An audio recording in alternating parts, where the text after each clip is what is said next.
सरी चरण संताचे त्यांच्या कृपादाने कथेचा विस्तार उभवाजी सद्गुरुदास दुखा अलंकापुरी रम्य सिंहासनस्थं पदाम्भोज तेजं स्मृति प्रदेशं विधीन्द्राहि देवे सदा स्तूयमानं समाधिस्थमूर्तिं भजे ज्ञानदेवम् ॐ नमो ज्ञानेश्वरा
प्रसूत प्राप्त कीर्तन रूपी सेवकता निवडलेला भंग श्री संत जगतमान्य जगद्गुरु तुकोबराया यांचा असा उत्कृष्ट असा अभंग गाथेतील अभंग आहे।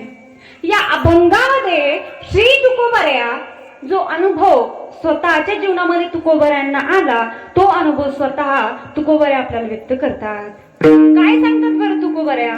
कदाचित तुम्ही आम्ही सामान्य जीवांनी तुकोबरायांना प्रश्न विचारलेला असावा, का हो तुकोबराया, तुम्ही ज्या अवस्थेला जाऊन पोहोचलात, तुम्हाला जी अवस्था प्राप्त झाली तुकोबराया, तुम्ही अग्निरूप झाला, तुमच्यामध्ये पापही जळतं आणि पुण्यही जळतं, म्हणजे ओलही जळतं आणि सुखही जळतं। तुकोबराया, ज्या अवस्थेला जाऊन तुम्ही पोहोचलात यामागचं साधन काय तुकोबराया आम्हाला सांगा ना, सांगा ना हो तुकोबराया, यामागचं साधन काय? तर त्यावेळेला सांगतात तुकोबराया, काय साधन केलं हो तुकोबरायाने तुकोबरायांच्या जीवनामध्ये? तर तुकोबराया सांगतात, एक धरीला चित्ती आम्ही रखुमाईचा पती, तेनी झाले अवघे काम निवारीला भवभ्रम। तुकोबराया सांगतात की मी माझ्या चित्तामध्ये जो 28 युगापासून विटेवरती उभा आहे, जो एकाच रुक्माईचा वर आहे, अशा भगवान परमात्म्याला मी माझ्या चित्तामध्ये धारण केलं. बरं तुकोबऱ्या, तुम्ही भगवंताला तुमच्या चित्तामध्ये धारण केलं आणि आणखी कोणता अनुभव आला तुकोबऱ्या? सांगा ना तुकोबऱ्या मला. तर तुकोबऱ्या आपल्या जीवनातील दुसरा अनुभव सांगतात. तुकोबरे सांगतात, तेने झाले अवघे काम निवारीला भवभ्रम. तुकोबरे सांगतात की मला भ्रम झाला होता की या संसारूपी सागरामध्ये किंवा या मायारूपी सागरामध्ये माझा जन्म झाला किंवा या हा नरदेह जर गुंतून गेला, मला हा जो नरदेह भगवंताने ते ज्या कामासाठी पाठवला ते काम माझ्याकडनं पूर्ण होईल की नाही असा भ्रम तुकोबऱ्यांना झाला होता. परंतु तुकोबऱ्या सांगतात की हा माझा भ्रम नाहीसा झाला. का? तर एक धरीला चित्तामध्ये भगवान परमात्मा असल्यामुळे तुकोबऱ्यांचा भ्रम हा नाहीसा झाला. मग तिसरा अनुभव कोणता तुकोबऱ्या? तर परद्रव्य परणारी झाली विषयाची बरी. तुकोबऱ्या सांगतात, मला लोकांचं धन आणि लोकाची नारी ही विषाप्रमाणे वाटू लागली. का? तर एक धरीला चित्तामध्ये भगवान परमात्मा असल्या कारणाने काम दोष हे सगळं काही निघून गेलं. त्यामुळे तुकोबऱ्याला लोकांचं धन आणि लोकाची नारी ही विषाप्रमाणे वाटू लागली. बरं तुकोबऱ्या, हे सर्व साधन करत असताना तुम्हाला काही खूप व्यवहार करावा लागला का? काही कष्ट करावे लागले का तुकोबऱ्या? तर तुकोबऱ्या म्हणतात, नाही हो. तुका म्हणे फार नाही लागत व्यवहार. तुकोबऱ्या सांगतात, जेवढा व्यवहार जेवढे कष्ट आपल्याला हा संसार थाटण्याकरिता लागतो ना, तेवढा व्यवहार तेवढे कष्ट भगवंताचं भजन करण्याकरिता लागतो का? नाही. ह्या झाल्या अभंगाच्या ठळक झोपल्या का काय? नाही ना झोपल्या, जाग राहायचं सगळ्यांनी. ह्या झाल्या अभंगाच्या ठळक बातम्या. मग आता एवढे बोलून आपल्या कीर्तनाला पूर्ण विराम.